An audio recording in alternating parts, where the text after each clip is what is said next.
Bihar police ने नीतीश कुमार जी के शासन को डेंट किया है, साख पर सवाल खड़ा किया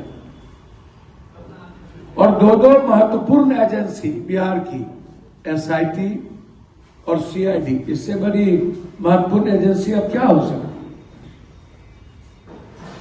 दोनों महत्वपूर्ण एजेंसी हमारी फेल्योर हो गई किसी के दबाव में। अब नीचे से ऊपर तक सभी लोगों की एक ही तरह की भाषा, जब पोस्टमार्टम रिपोर्ट आ गए, पोस्टमार्टम रिपोर्ट के बाद फिर दूसरी रिपोर्ट भी वैज्ञानिक रिपोर्ट आ गई और दोनों रिपोर्ट ने कह दिया बलात्कार हुए हैं। अब आप परिवार को कह रहे हैं कि आप मान लो कि आपकी बच्ची आत्महत्या की है, ठीक है। परिवार कल उनको गाली गलौज करना, एक मां को बुरे भद्दे गाली देना और घेर करके कि चलो बड़े नेता के पास, यह कौन सा लॉ और कानून कहता है।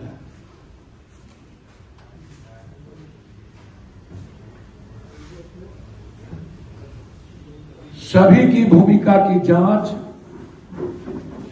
होनी चाहिए।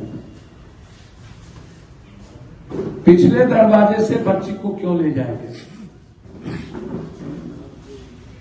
बच्ची को मारने में डॉक्टर सतीश और प्रभात हॉस्पिटल की बड़ी भूमिका है।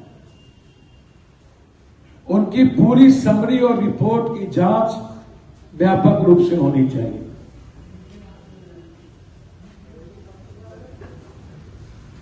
अभिषेक और निरंजन के साथ किस किस नेता पदाधिकारी का पैसा है व्यापक हो, और अभिषेक के द्वारा वो मनीष रंजन के द्वारा किस किस नेता पदाधिकारी को लड़कियां परोसी जाती, इसकी भी जांच।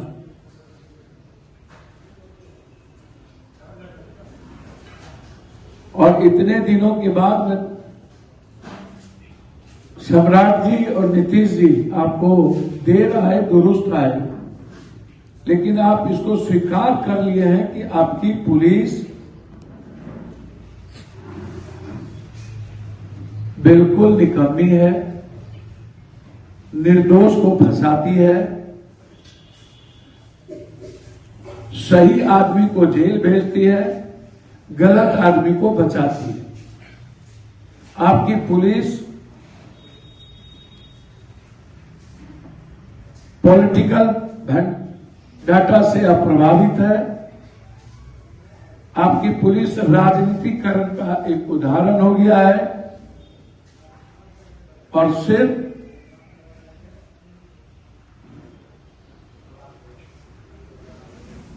जमीन दलाल, सेक्स रैकेटर,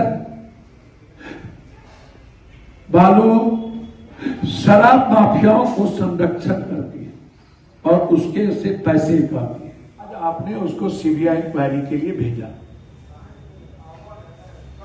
हम चाहते हैं कि सीबीआई इंक्वायरी हाईकोर्ट या सुप्रीम कोर्ट के वर्तमान किसी न्यायाधीश के मॉनिटरिंग में हो, हर कीमत पर। यह मेरा आग्रह है कि इसकी मॉनिटरिंग सुप्रीम कोर्ट के आदेश पर और हाईकोर्ट के नेतृत्व में हो।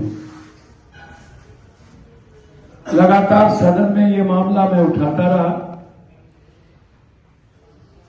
और मुझे डर है कि पुलिस निर्भया के परिवार को किसी केस में फंसा सकती है या उसको मरवा सकती है। ये बात उनकी मां ने मुझसे रात में कही कि हमको डर है कि पुलिस हमको मरवा देगी या हमको फंसा देगी, हमको सुरक्षा दी जाए। हम बिहार सरकार से, नीतीश जी से मांग करते हैं, विजय सिन्हा जी, अशोक सम्राट जी से हाथ जोड़कर कि उसको सुरक्षा की व्यवस्था की जाए, अन्यथा मनीष रंजन और आपकी पुलिस मिलकर के, नीलू अग्रवाल मिलकर उस परिवार को मार देगा। मैं जानता हूं हॉस्टल और हॉस्पिटल के मालिक मिलके लगभग पैसा वसूल के क्रिमिनल को किसी को उसका सुपारी दिया। अब ये नहीं पता कि वो किसकी सुपारी दी। उसमें मनीष रंजन के नेतृत्व में और एक दो डॉक्टर के नेतृत्व में 7 करोड़ रुपए वसूले गए हैं और उत्तर प्रदेश के क्रिमिनल को सुपारी दिया गया है। तो ये लोग किसी हद तक जा सकते हैं, इसलिए उसको सुरक्षा जरूर दीजिए, मेरा रिक्वेस्ट है। उसी दिन BR11 BG 1319 गाड़ी से प्रताप सिंह, विजय सिंह, रतन सिंह, ये तीनों BR11 BG 1319, लोकेश झा नाम है, उसका फोन नंबर है 7988 350 780। इसके साथ ये लोग सिल्लीगुड़ी गए। आप दोनों टोल टैक्स पे चेक कर सकते हैं। और नेवाला चौका कन्हैया झा, इन चारों को मिलकर के भेजा और वो अपना फोन यहां बंद कर लिया। अभी ये लोग सिलीगुड़ी में हैं।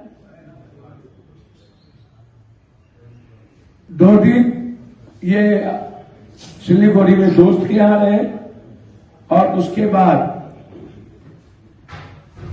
लोकेश झा के साथ यहां से एक लड़की भी गई, जिसका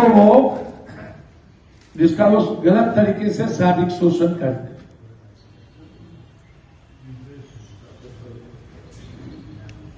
और मुझे खबर है कि आज वो लोग आने वाले भी पूर्णिया थे किसी पर। अब तो शायद उन्हें पता चल जाएगा। तो पुलिस को ये खबर क्यों नहीं है कि BR1 BG से 1319 से सिलीगुड़ी गए? ये खबर क्यों नहीं है कि लोकेश झा गाड़ी चला के गए?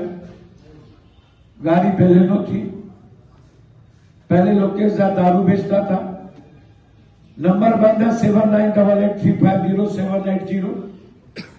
क्या इसका ट्रेस नहीं हो सकता था? नेवाला चौक के कन्हैया झा जो क्रिमिनल्स, पहले भी क्रिमिनल साइज करके इन्होंने जमीन के धंधे में कई लोगों को मरवाया।